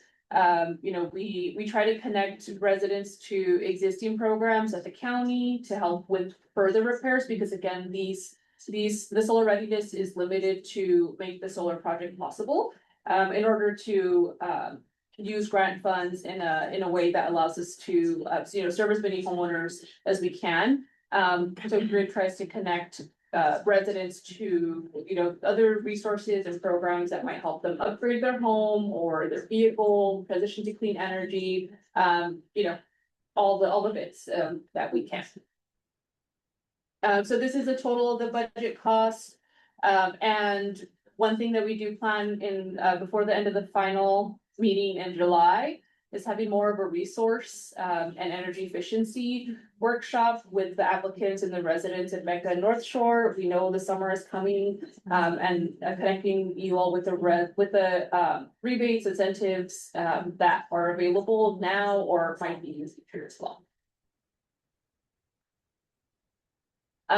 Like I mentioned, another part of our work plan was also the microgrid feasibility study. We've heard a lot of great things regarding the Resilience Center. Right now, the grid team and our subcontractors working with the architects to determine the design, programming, and emergency response services and other features, and what a solar system and or microgrid would look like and cost for a site like the one proposed next to the North Shore Park. Oh, and this doesn't have the update. So, for our paid internships, like I mentioned, Dania Perez is our third intern. Dania is gonna spend 15 weeks with us, learning all things about grid and the work that we're doing out here. Really getting a taste of community resources, outreach, community engagement, and also a lot of data entry. So this data is allowing us to be prepared to apply for funding to make these projects possible. So we're excited to host our third intern. Our two previous interns and Dania in total will complete over 700 hours of job training with their communities. And we're proud to say that all three of our interns were residents of Mecca, North Shore, or Thermal.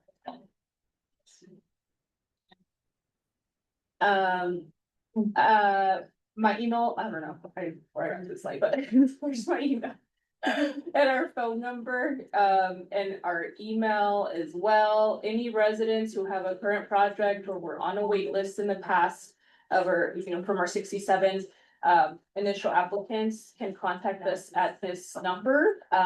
We have someone available Monday through Friday, 9 a.m. to 5 p.m. And yeah, we're here to help you. Is there any questions for Greg? Sí, que yo llamé y nunca me regresaron la llamada. Yes, I told that they never, died. Yo le pedí ayuda, sí. Any other comment? Siempre es para bajos ingresos. El tope que es. It's for low income, what would be the max? So el límite de ingreso es una tabla que tenemos para el condado. Podemos ayudarla, han cambiado recientemente, so quiero darle el número apropiado porque depende cuánta gente vive en el lugar. Si tiene tiempo puedo anotar su información y contactarle para ese. Pero no tienes una estadística del tope de que la gente de bajos ingresos, que es el tope de bajos ingresos, y de ahí también se puede dar uno cuenta de que una familia de dos o de una familia de 4 ingresos. But you don't el have tope que any califican. statistics on what the max would be, like, depending on if it's a family of low income, or De memoria no lo tengo, pero sí puedo tener información Y disponible. también es porque los números son diferentes. No, por eso es que siempre dicen bajos ingresos y la gente aplica y pones, siempre son 20. Y una gente no vive de 20 bajos ingresos. O 30, están ahorita con el mínimo y no. 20 or 30 right now with the So, dice para una persona, si me mente, correcto, es más o menos 64,000 al año. Normalmente usamos la forma de los impuestos, ajá, el 1040 con el IRS para calificar a habitantes. Is that chart found in your website? It's not, residents would have to call and get pre-qualified. We also had a form, we had a form that Mhm. residents could submit information, kind of like a pre-application, to qualify them as well. Are you done with the applications? We did Just gonna receive- stay with those or the waiting list includes those. Yes, so we did have a waiting list. I think one of the first slides, we had 67 initial applications for the upgrade. And we did have a wait list. We did have some residents that were no longer interested in receiving solar, or, for example, the 10 that did not need any solar readiness. In order to, be cautious, we did create a wait list. I think right now, the wait list is still open, so you can contact to get on that. Okay. We just wanted to be transparent that, as the budget is spending down, we're giving updates on where we are with the wait list, and if we'd be able to call someone and enroll them with the.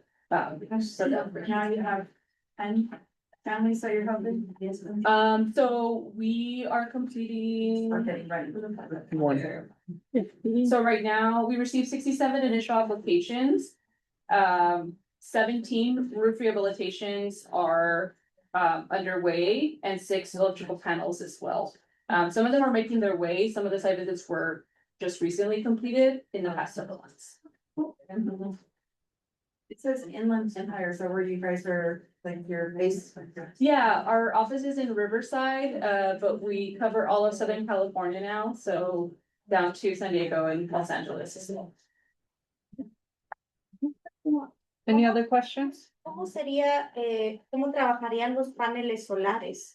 Si por ejemplo no tenemos, se nos va la luz en un desastre. How would the Eso- solar panels work if we have no electricity, if there's a disaster? ¿Eso estaría funcionando para sustituir a la familia?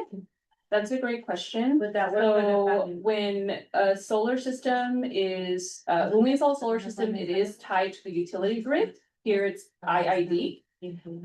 And if there is a power outage, for safety reasons, the solar system also powers down. The only way you can have power during an outage is if you have a battery system to store energy that is produced during the daytime, and that has a reserve, so anytime that there is a power outage. This was something that was important to the community as we were conducting outreach. And it was included as part of the community survey. Please, if you haven't taken it, please take it. And we did add that because it was a big ask, and question that came up, especially during the blackouts in the summertime with the extreme heat waves that are experienced. Would there be like a limit to how many batteries there was able to have? Or Shake up in the utility industry. So right now, for this, again, this is a project development grant, so we're gathering all the data that we would need to then go and apply for an implementation grant or funding to make these projects happen.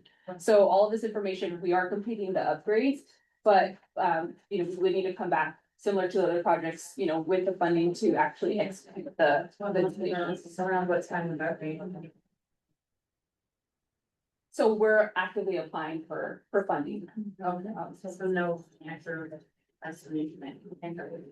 That's correct. Not right now. We don't have the funding to cover the entire time. Just to be clear, it does come with battery installation or it does not? So right now, The idea is yes, or? when we did our site visits and measurements, we also took that into account. If batteries would be able to be installed at the properties, if they were eligible, space wise, fire clearance, all of that stuff, we did take that into consideration and get all that data. But that would be, when we go and apply for funding, the survey results are really telling us like, it's solar. It's solar that's important to the community. So please take the survey if you haven't. Tell your friends, neighbors, everybody go take the survey. All of this data is what really helps us create, and write really effective proposals so that we can bring funding from federal, state, local resources, and communities that need. I think all the questions. Nomás, Yeah. perdón, okay, right. Los de las instalaciones, Are ¿verdad? the independent companies, the electric companies, are they independent? So la compañía sorry, I'm switching. The electric company is gonna stay with IID. But when you have solar use, you're still connected to the IID. The installer, grid is the installer. So we install the solar systems for the families that we serve. So we're the solar source. So, I'm sorry, just to make a quick announcement, if we can just have, one more question or comment, because we do have to wrap it up. We have this space until 8 o'clock. It's almost getting there, so we do have to head out, but just to say, these meetings do happen on a monthly basis. I know that there's a lot of questions, a lot of thoughts. We welcome them, but if we can't get to them today, there is also next month if you're able to make it. You can always feel free to email Crystal and she can always forward it to the correct agency to get answers fast. Who's Crystal? That'd be me. So I have one more question. go for it. Is Last there, question. is there a maximum or a minimum of panels that you guys are installing per unit? Maximum, yes, usually it's 10 kW, that's like a measurement. I mean, it can range, that depends on the panel wattage, but it can range anywhere from like 25 to 30 panels. It just really depends on what panel you use. That's usually the max allowed by utilities. 25 panels? 25 to 30, depending on, Is that what we're finding with the communities here, with the community? yeah, there was the average was 7.5. Oh, but how many panels is Up that? there. It depends on the panel you use, but Okay. yeah, between 20 and 30. I would say. Each. ¿Sí le puedo hacer una pregunta? La chiquita. Claro. Ok, a ver, desde el año pasado yo supuestamente apliqué por eso, por el panel, y hasta ahorita no he tenido contestación. No sé si califiqué o no, no sé nada. Pues a lo mejor sí, pero nunca me visitó un contratista, pero quería que nos arregláramos antes del payment. Sí, esta no era nosotros. ¿Segura? ¿Verdad que sí? Creo que hablamos y pasa. Okay. We'll follow up. Vamos a darle seguimiento para. Agarra el número de ella. De Jocelyn, ahí estaba la. Sí, para que se arreglen. Okay. Tráigame una cita. Well, thank you, everybody. We'll stay on track for the next one, grant management, so I'll pass it. Wait, for community outreach, my bad. And engagement, so I'm gonna pass for the updates to Crystal. Yes, Wanna but I just skip am, you. I know. Oh, no. Did I exit out of it? Oh, man. Okay, give me 1 second. You guys are gonna see my Canva. But that's okay. No judgment. May, is that 15? You say no judgment? Nope, nope, nope, that's not the one. Sorry, I think I canceled out of it. This one? Yeah. Present. And then let's share. Okay, so, how do I move this out of here?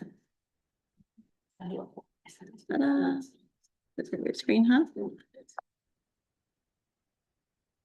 Okay, so hi again, my name is Crystal. I'm with Leadership Council and we do the outreach and engagement for these meetings. And so typically we create monthly flyers. You hopefully saw this flyer this month. We post it on various social media websites, but we also share it on through direct text messages. If you're on our listserv, we'll post it typically sometimes in emails. We will post them at flyers at frequently visited locations. So that includes like the local markets, at the community centers. We've also received feedback about putting it at the park, so we started doing that. As well as, like I mentioned, social media. So we've got Facebook and Instagram. For this month, we also did a tabling event in Mecca. And so anytime that we do have tabling opportunities, we try to share the flyers there as well. Per community feedback, we also started doing monthly social media reels. And so it's just a really quick way to recap what we talked about in the last month, just to share with folks. It's a really quick, easy way to digest sort of what's been happening at the meetings. Those are bilingual, so we do English and Spanish, and they get posted on social media as well, so Instagram, TikTok, and Facebook.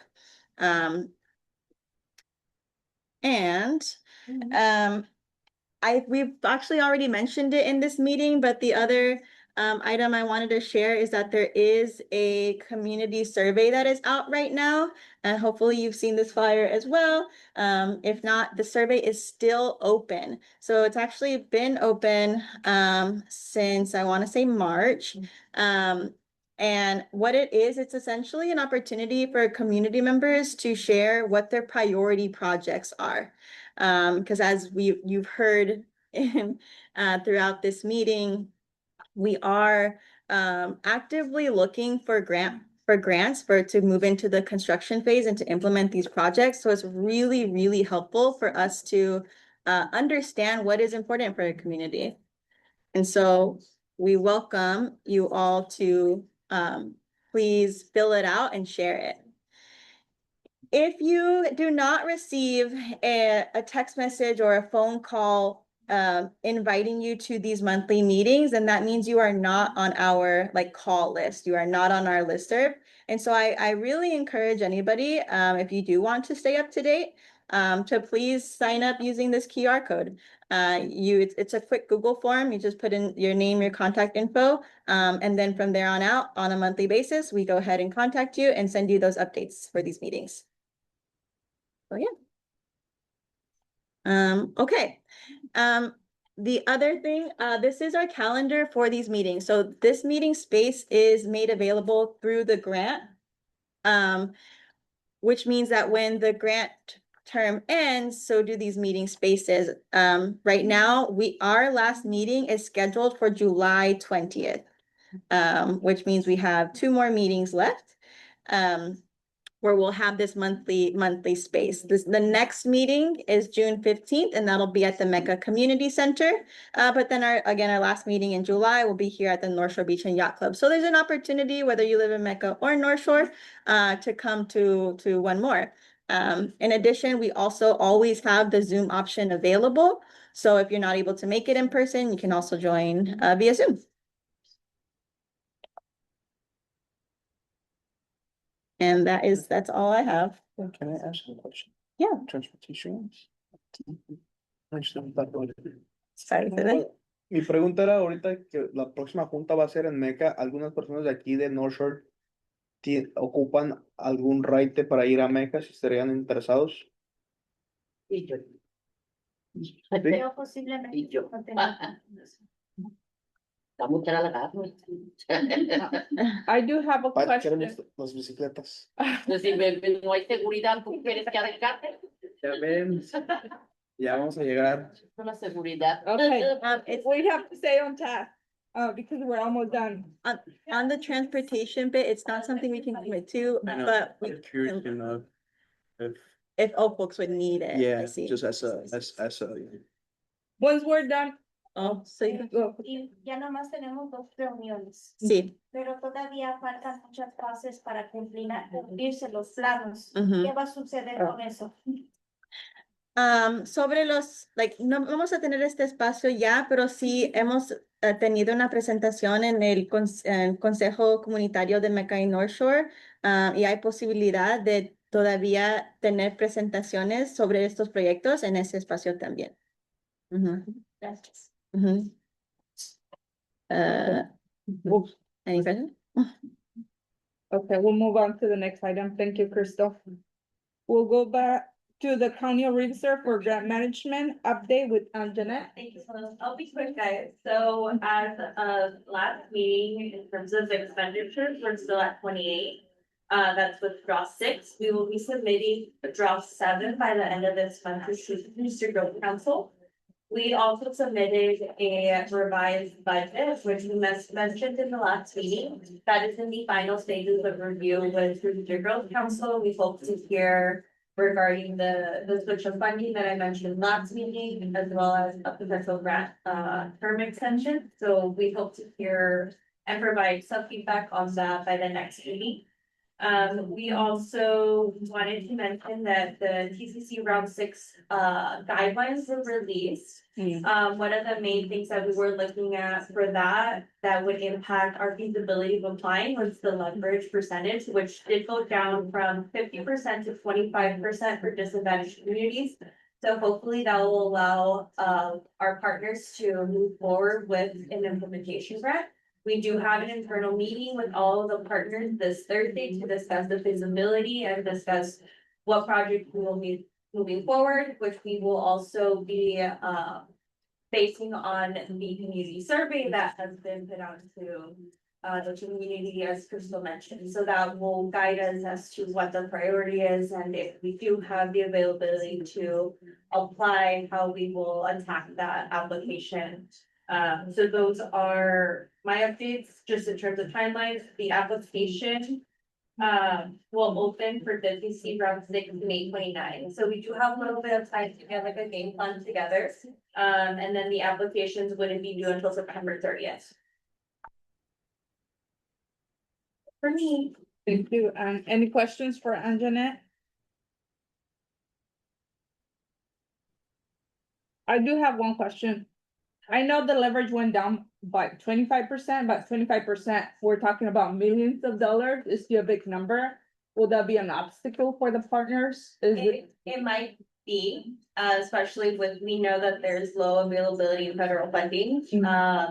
We are going to be asking the partners to come ready for that meeting on Thursday with any other potential funding that they've been able to find or, secure.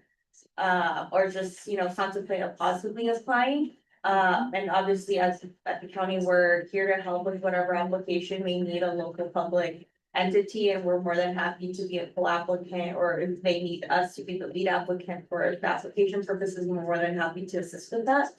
But we'll know more this Thursday once we speak with all of the partners. Perfect, thank you.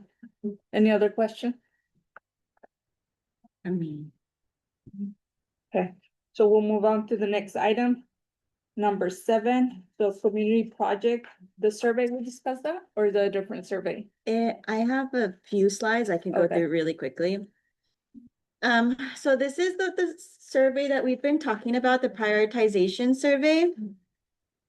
The purpose, as we've already mentioned, is to support and inform the future grant applications by really wanting to hear from the community to see which projects they would like to prioritize, especially because, as we've already spoken about, the funding is very limited. And so there's a good chance that we're going to have to, figure out which projects we want to really prioritize to move forward. So with that, I don't like that this is here. We developed a quick Google form. It is bilingual in English and Spanish. And as I mentioned, it opened March 9th. There's also the opportunity on there to identify like whether or not you are a Mecca North Shore resident. And it provides for if folks are unfamiliar with the projects, it also gives a brief project description and an opportunity to rank them as far as I think it's like one is like what's your number one priority, and then what's your all the way down to number 6. Okay. I think Bob already mentioned this. So we did a lot of the same outreach that we do for these meetings. And as I mentioned, whenever there is a tabling opportunity, we also try to share it there, as well as like putting it in community WhatsApp groups, and going door to door canvassing. Is it in Spanish? Oh, I think the other thing I'll add is that we also shared this survey with folks who were connected, who did the grid application. And so we're trying to share it out with everybody who's been connected to the TCC projects in some way.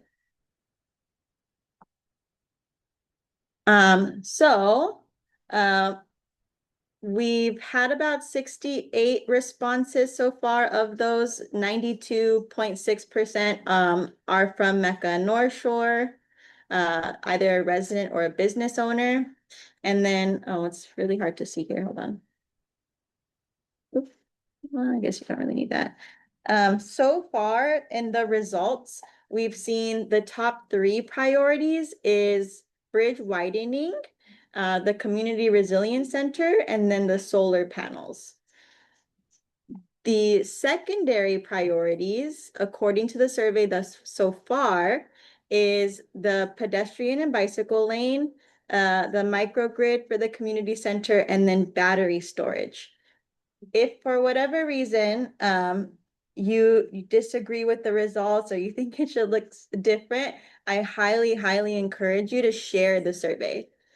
Just to make sure that like we get as many responses as we can so that it really is reflective of like what the community wants to prioritize. To Yoselin's point earlier about right now, for example, the batteries is a secondary priority, but if we feel that shouldn't be that way, do seek more responses and more feedback. I think that is my last slide. I'm happy to take questions. I know that. Questions, comments? There's a number on the flyer also if there's somebody who needs help with the survey. I know there was some residents who have problems with it taking it, but if you need help or you need to have a call with somebody so we could take that information, we're happy to do so. And the number was right there. Yes. Small, but it's there. Okay. That's fine. Okay. So any other update or comments for the TCC? Round 6 update. It's on the other. No. Oh, that was, yeah. So that's good. Okay. So we'll move on to item number 8, future agenda and items to request. Is there anything that the community or the members want to discuss for our next meeting in June 15? The safety of the fish. Safety, so discuss that more of Rob. More pictures, I guess. More pictures. Right. Okay.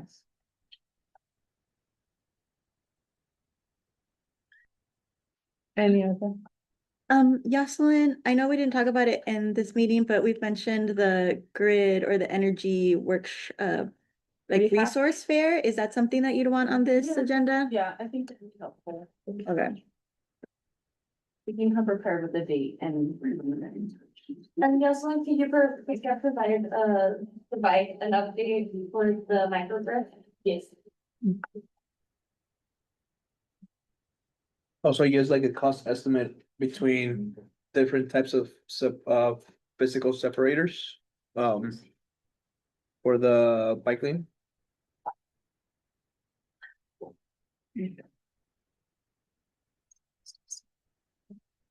Okay. Any other? Yeah. Okay. Okay. I got questions. Do you have any other comments, Crystal? Before? Any other public comments?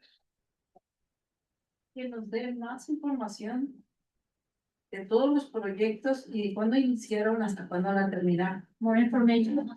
Los proyectos están, pero no hay avance. Como para lo de la ciclovía, cada vez que venimos presentamos el mismo proyecto de no es seguro. De los paneles no vienen los presupuestos que se piden. Ni fotos ni presentación. Es un papel que pueden tener información para todo el que la necesite. Con todos los representantes, traer todos sus folletos para toda la comunidad. So to bring more information for the community, bring pamphlets or photographs or images for the community to have. Y que sea un avance, que nos den fechas, porque también faltan 2 juntas y de esas 2 de la información de los proyectos que quedan pendientes. So give us an advance notification on the projects that are still remaining. Se termina en 2 meses y ya no nos vamos a ver hasta cuándo. So this will be over in 2 months and then we won't see you until when? Oh, go ahead if you I wanna. was gonna ask if DRD has this one pager on Spanish. Is, Sí. También tenemos una página de internet. Cuando se acabe este proyecto, vamos a poder seguir poniendo actualizaciones allí en la página de internet del condado de Italia. Pero la comunidad no lo sabe. Se terminan estas juntas y la comunidad. Podemos presentar en las juntas de Mecca Norte. Podemos seguir servicios en esos centros. Yo tengo una pregunta, antes que se me olvide. Yo cuando paso en la mañana a las 8 de la mañana por la 70, el área de paneles solares, porque me hablaron una señora y ahorita me acordé, va caminando, pero ya no limpia. Desde que inauguraron está ya todo feo, toda la banquetita que da para ese lado es un desastre. So a question about the solar panels, when I walk past that area and I'm going on 70, that area over there, it's a disaster. It's really dirty and filthy. Sí, para caminar, o sea, para los que van a la escuela, porque hubo una go señora ahí walking by con there. su, y van saltando la maleza. Se encarga de eso. Yo creo So, que you know, esa, walking to school and all Yeah. that, and they have to jump over the brush. yo creo que esa área es privada. Está hasta la banqueta, cuando lo inauguraron muy bonito, pero ahorita es un maleza por todo lado. I wonder Is that not the county? So when they Code inaugurated it, it was enforcement. all clean and now it's all full of brush and. Sí, por los que caminan, ¿verdad? O en camioneta, pero sí miré que está llena de maleza y digo, hay banqueta y no sirve. So there's Estaría there's a bien sidewalk, averiguar quién but you va a can't use limpiar it todo because eso. of all the mess. es definitivamente algo que se debería de traer a la Junta de la Comunidad de Mecca y North Shore, a la que mencionaron ahorita, pero nosotros no sabemos de a quién le pertenece, la mera verdad. Yeah. Está largo, pues será.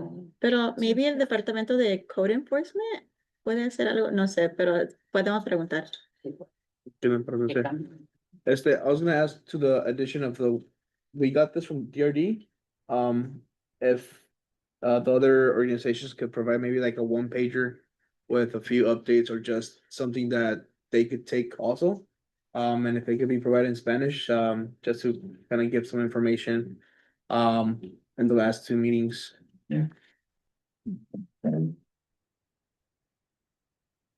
Any other comment before we close? Yeah. Or they keep I coming up. had up, budget part over it, kind of taking. And if you don't mind, I want to revisit that, just to close it up on that, because I need to get this on the record. And I listened to the contributions of all the people, and the primary, like, the gentleman said, the primary concern is public health and safety, especially the young children who don't know any better. That's where we come in, we have to consider, to cover that. Now, my question to, Marquis, is it necessarily have to be a bike lane on each side of Hammond and 70? Do you have enough right of way on one side to make a 2-lane thing all on one side? So that is something we've looked at. Technically, we could do it all on one side.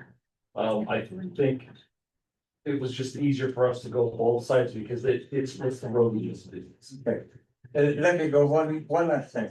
Now, from Jefferson interchange, or let's say Jefferson Street goes on to I-10 and all the way to Bob Hope Drive. You have, what are those, hay rails? Is that what they call them? Those concrete barriers that are all the way alongside the freeway.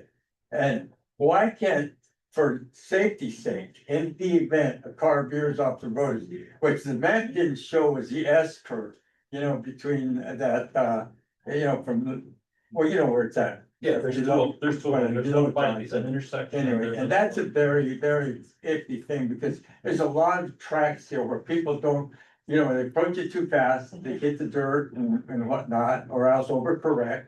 And So in that area specifically, we're redoing those curves to smooth them out, so it's not so sudden. I'm glad to see that, to hear that. But I'm just thinking that makes a lot of sense to have it all on one side.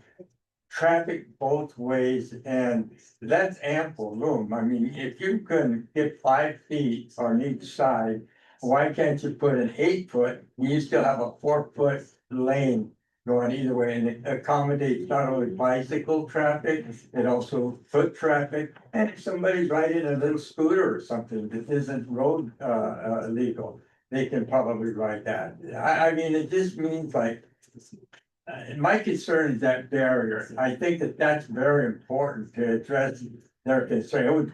It would certainly make me feel a lot better, because a berm is a lot, at least a little bit of safety, more than just a little rumble tracks, you know.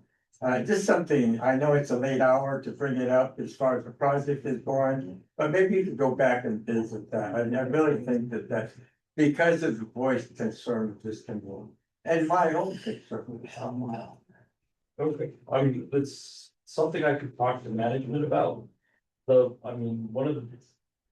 Some of the concerns that then brings up is driveway access. You have driveways on both sides. On both sides of the railroad side? Or, well, maybe not the railroad side, but once you get into 70th, you do have both sides. On Hammond, you just have, railroad side is no access, but yeah, there's driveway concerns.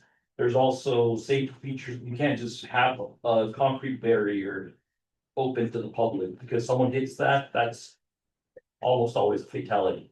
So you have to put in a bunch of safety transitions so you can hit it and that'll absorb the crash. Yeah. So I mean, it is feasible. It's just gonna drive the cost way up, and right now we're at 30 million.